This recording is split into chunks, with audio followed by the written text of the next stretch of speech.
अब हम पढ़ते हैं students types of acids. Acid दो टाइप के होते हैं।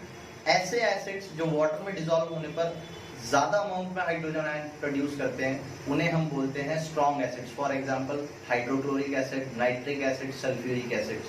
और दूसरी तरफ कुछ एसिड्स ऐसे होते हैं जो वाटर में डिसॉल्व करने पर लेस अमाउंट में हाइड्रोजन आयंस प्रोड्यूस करते हैं, उन्हें हम बोलते हैं weak acid. For example lactic acid, citric acid, ये सारे वीक एसिड्स हैं। सेम ऐसे ही बेसिस को भी दो कैटेगरी में डिवाइड किया गया है, strong base, weak base. Strong base क्या है? जो वाटर में डिसॉल्व करने पर ज्यादा अमाउंट में हाइड्रोक्साइड आयंस प्रोड्यूस करें, उन्हें हम बोलते हैं strong base. For example sodium hydroxide, potassium hydroxide. Weak bases क्या है? ऐसे बेसिस जो वाटर में डिसॉल्व करने पर लो अमाउंट में हाइड्रोक्साइड आयंस प्रोड्यूस करें, उन्हें हम बोलते हैं weak bases. For example milk of magnesia, magnesium hydroxide MgOH whole twice. तो ये था types of acids and types of basis.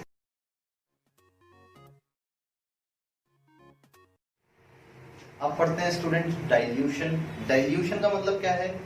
Acid और बेस में वाटर ऐड करके उनके इफेक्ट्स को कम करना, उनकी स्ट्रेंथ को कम करना, इस प्रोसेस को हम बोलते हैं डाइल्यूशन। तो डाइल्यूशन में एसिड या बेस के अंदर वाटर ऐड किया जाता है, जिसकी वजह से उनका इफेक्ट कम हो जाता है, उनकी स्ट्रेंथ कम हो जाती है।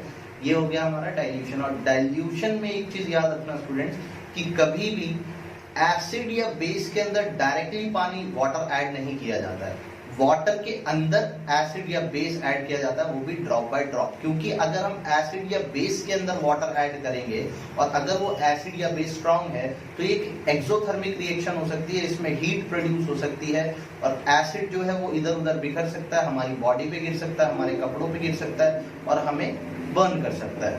तो इसलिए याद रखना स्टूडेंट्स कि कभी भी एसिड या बेस के अंदर वाटर ऐड नहीं किया जाता।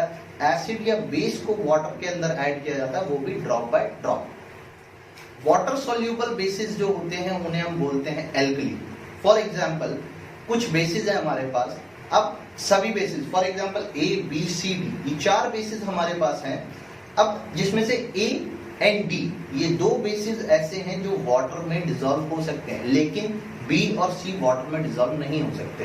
तो इसलिए हम कह सकते हैं कि A और D एसिड बेसिस तो हैं, बेसिस के साथ साथ ये एल्कली भी हैं, क्योंकि ये वाटर में डिसॉल्व हो सकते हैं। एल्कली क्या होते हैं? वाटर सॉल्यूबल बेसिस, ऐसे बेसिस जो वाटर में सॉल्यूबल हों। तो A और D क्या है? यहाँ पे वाटर सॉल्यूबल बेसिस है, इसलिए हम इन्हें एल्कली भी कह सकते हैं। और इसी से एक डेफिनेशन बनती है कि all alkalis are base but not all bases are alkalis. Means सभी एल्कली बेसिस होते हैं लेकिन हर बेस एल्कली नहीं होता। जैसे कि हम यहाँ समझ सकते हैं A और D बेस हैं, बेस के साथ साथ ये एल्कली भी हैं, लेकिन C, B और C बेस हैं लेकिन ये एल्कली नहीं है क्योंकि ये वाटर सॉल्यूबल नहीं है।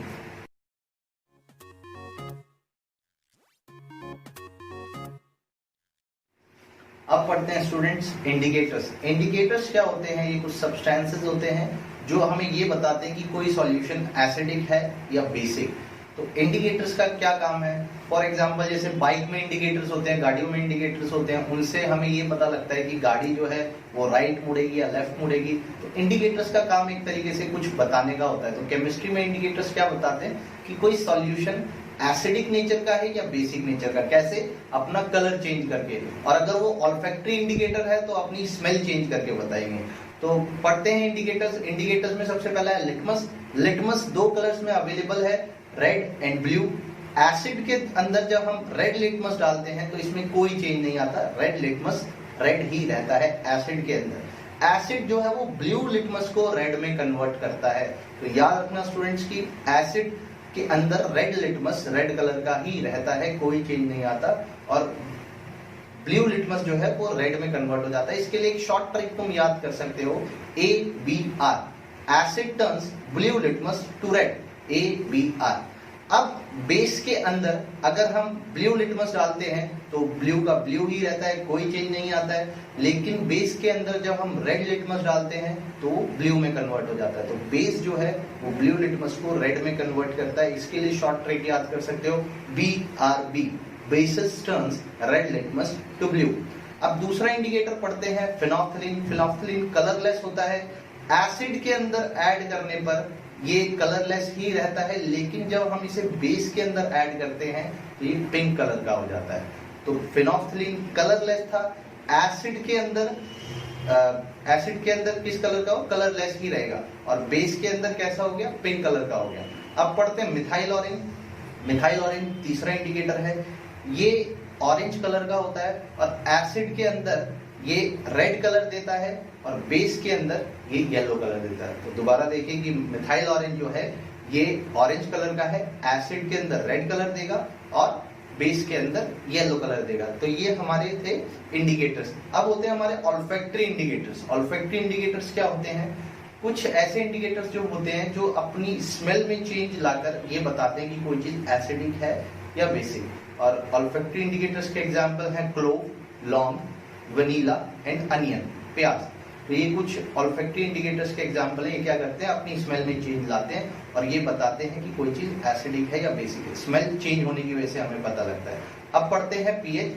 पीएच क्या है, पावर ऑफ हाइड्रोजन।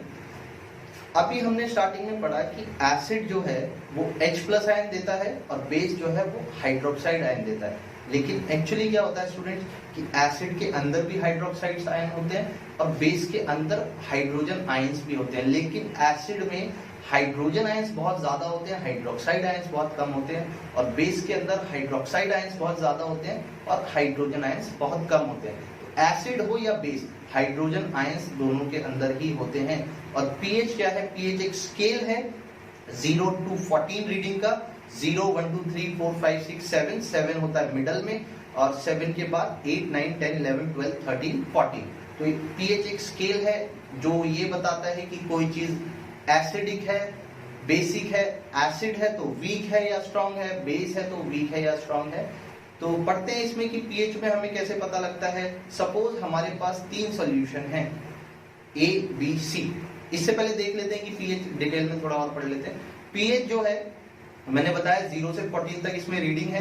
तो 0 से 14 तक रीडिंग का मतलब है कि 7 जो है 7 रीडिंग न्यूट्रल की होती है, कि अगर पीएच स्केल 7 रीडिंग शो करेगा तो मतलब वो सॉल्यूशन या वो चीज सब्सटेंस न्यूट्रल है। 7 से कम रीडिंग जो होती है वो एसिड के लिए होती है और 7 से ज्यादा रीडिंग जो होती है वो बेस के लिए होती है। तो सपोज हमने 3 सॉल्यूशन लिए A, B, C और तीनों का जो पीएच हमने देखा 5, 6 एंड 6.5 सपोज। तो 5, 6 और 6.5 जो था वो पीएच था तीनों का।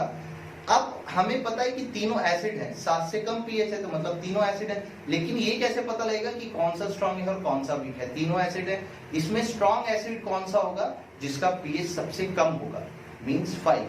तो 5 क्या होगा, हमारा स्ट्रांग एसिड होगा। और 6.5 सबसे ज्यादा रीडिंग जिसकी है वो होगा वीक एसिड।